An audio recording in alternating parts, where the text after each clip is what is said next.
G'day, g'day, how you going? What do you know? They'll strike a light. G'day, g'day, and how you going? Just say g'day, g'day, g'day, and you'll be right. We come to the portion of the service before do our Bible study. We address some end times news and trends that are happening around the world as it relates to Bible prophecy. And as you notice, things are just continue to escalate like never before. And again, we always talk about that filter grid. So when you're reading and hearing these reports, keep in mind, here's these things, and the frequency of these things are getting so more intense. Again, from Matthew 24, 2 Peter 3, Timothy 3, 2 Peter, Isaiah 17, which we'll briefly touch on, again, what's happening in Syria, and of course Ezekiel 38 and 39 and Psalm 83. So those are the filter grids to keep in mind of what's happening over throughout the world. As you know, Shimon Peres died. He was their president and prime minister of Israel for a long time, but they had this unprecedented gathering there in Israel on Friday with all these presidents and prime ministers and princesses that came there. And just amazing to see that many people come together in Jerusalem.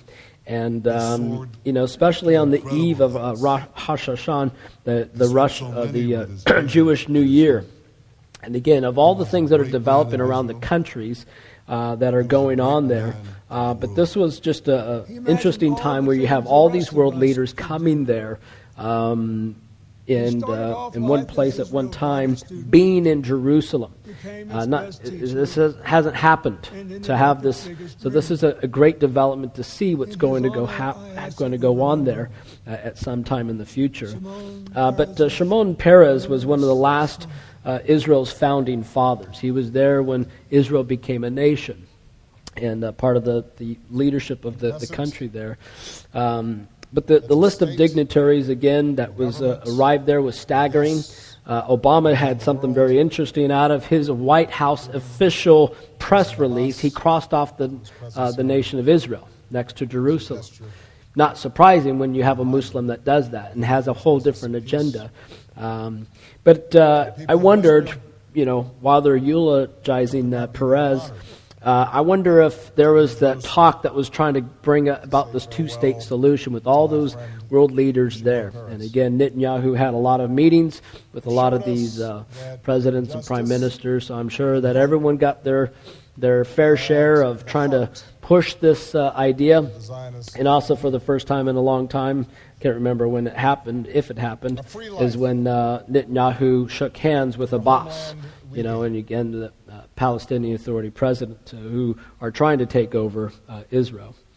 Another interesting newsworthy item, and it was an opinion piece that came out of the LA Times, and it had this title: Why Iran is More Dangerous Than Islamic State. Why Iran is, and it was a spot-on piece, because Iran is more dangerous to deal with when you look at the scope of what their impact will be compared to these isolated attacks that ISIS is doing. And again, there's so many things going on with ISIS, and it is a crazy ideology and philosophy, and aggressive in its behavior, which is they're just obeying what the Quran tells them to do. But the nuclear deal that was in effect and put in place,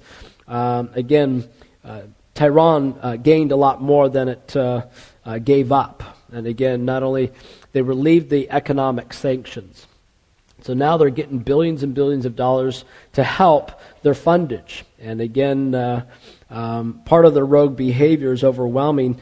They've been backing the genocidal Syrian regime with funding, with weapons, and the support of the Shiite militants. It supplies weapons money to the training of Hezbollah, using it as a strategic tool to undermine the legitimate role of the Lebanese government. In Yemen, Iran, they've been sending arms to the rebels there. That's creating a lot of conflict. Even within their financing the Palestinians, their Islamic Jihad and certainly Hamas elements provides them with the know-how, how to produce the rockets and the drones and other weapons. So they're help funding all these other countries that want to wipe Israel off the face of the map. So they are very dangerous. Of course, ISIS is one of the biggest issues that they have to face, but Iran is a much greater threat than anyone really realizes. So it's an important piece, and again, it's this whole development even of the whole Ezekiel 38 scenario. Another piece of the puzzle keeps coming together. Speaking of Syria, the U.S. and Russia are on the brink of a military showdown there. So there is a sense in Washington and Moscow alike that this military showdown between Russia and U.S. is inevitable, because of just the intensities, the agendas of both countries. And when Obama on Friday left who attended the funeral in Jerusalem of Shimon Peres, he probably realized he was only 514 kilometers, a crow's fly from Aleppo, which is where this big conflict between what's happening with Russia and Syria and ISIS. But the moment the ceremony ended, again, the president and his entourage, they try to leave as quickly as they can to head back to Washington to kind of navigate through the crisis that's continued to be developed there in Syria. And so it's important because what's happening in Syria, one of the big prophecies that we're starting to see start to come about is that whole Isaiah 17, the destruction of Damascus. It's getting closer and closer to being fulfilled. So this is one of those key components. Not only does this develop with the Ezekiel 38, well, there will be part of the invasion coming in from them, but also it's the whole destruction of Isaiah 17. On a persecution issue, on Sydney on Wednesday night, and again, there's hundreds of stories we could talk about of Muslims killing Christians. But this one happened in Sydney about this hairdresser who's a 35-year-old stabbed to death by her Iranian husband in their apartment because he was angry when she converted to Christianity. And that is a very common story you're hearing these days, is that the Muslims do not like when you convert to Christianity, And again, he ended up killing his wife because of that. And then on another persecution issue, a moral issue, and we'll finish with this, because it has to do with the judicial system, the court system that's happened in the U.S. But this guy, Alabama Chief Justice Roy Moore, who is a Christian, by the way, in his defiance of the federal court rulings on gay marriage, violated judicial ethics. A disciplinary court ruled on Friday before suspending him for the rest of his term.